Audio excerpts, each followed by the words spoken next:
Hello everyone, I'm Creatortionist, and this is a tutorial on the Shuriken class for Roblox for Fighting. Now, a few things before I get into the tutorial. Firstly, if you haven't played Fighting, I suggest you do it. It's very good fun. Secondly, there are currently 2 Shuriken skins if you were unaware, so I will be alternating between them throughout all these clips. The only difference the skins make are the looks of the attacks and the sounds, so nothing changes with the damage or anything. And finally, out of all the range classes you can play, Shuriken should be played around the front lines, just directly behind all the melee units, since his damage is decent and he has a melee attack. Now, onto the tutorial.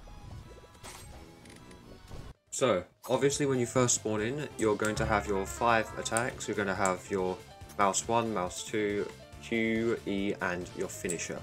Now, mouse 1, your most basic attack, is just your Shuriken throw. So these Shurikens have no drop, but also they don't headshot as opposed to Medic's revolver, which can headshot. You can charge it up to, so you throw 3 Shurikens at once. I suggest always doing this in a normal fight. If someone's really low, I suggest you start spamming, just singular ones, if they're like enough to be 1 or 2 taps.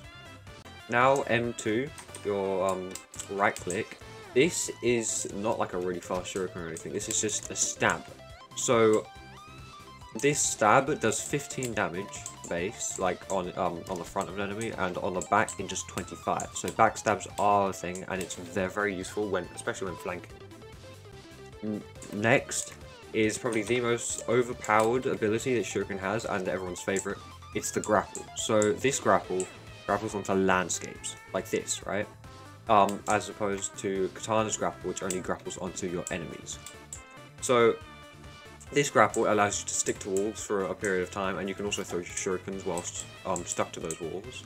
But a very cool piece of, like, not really tech, but just a very cool thing you can do with these grapples is if you jump whilst grappling, then you can fly off your grapple. So that's very useful. It's used more than just grappling to a wall, since it allows you to continue your speed across a distance, and you can even just grapple the floor and just do it. It's just much faster, much easier, very convenient. Next is your E ability, which is where you turn invisible and create a clone of yourself which constantly walks forward and jumps if there's an obstacle in its way. Now, you can always press E if your clone's still alive to teleport back to it. Now, if you saw when I teleported back to it, there was like a little effect that happened. That effect just does damage. But this E ability is one that people don't use often. I suggest you do use it a lot, since essentially what happens if someone kills your clone, it explodes and it's essentially a moving bomb. And as well as it's the same explosion when you teleport to it. So if most people, they either kill the clone thinking it's you either fool them, or they kill the clone and it hits them. The way to avoid these is just let the clone walk past you, then kill it, so you're not in its range of explosion. But it's very useful. You can just move back and trick your opponent. If your opponent isn't tricked, you can just use it to teleport away. Also, just a quick thing to add with your E ability, if people just ignore it and don't bother to actually kill it, it's just a free flank. Because your guy will just walk straight through all your opponents, and if they don't kill it, then it's just going to stay there. Now finally, your finisher. Your finisher, when you trigger it, allows you to do a short backflip in the air, and then you have, a massive shurikens all around you.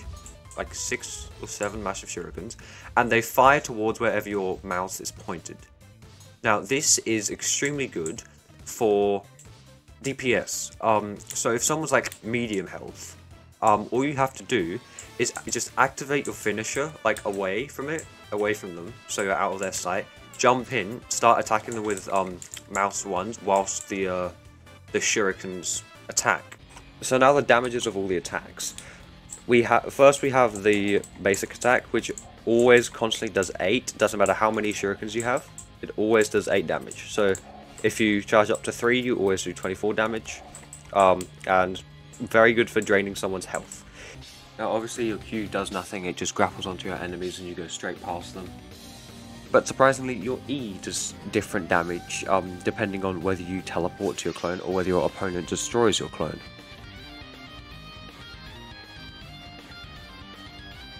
And now the complete damage of your finisher. So each large Shuriken does 15 damage, and if you combine that all together you get 75 damage in total, which isn't that bad. But it's also nowhere near as good as some of the finishers from the other classes.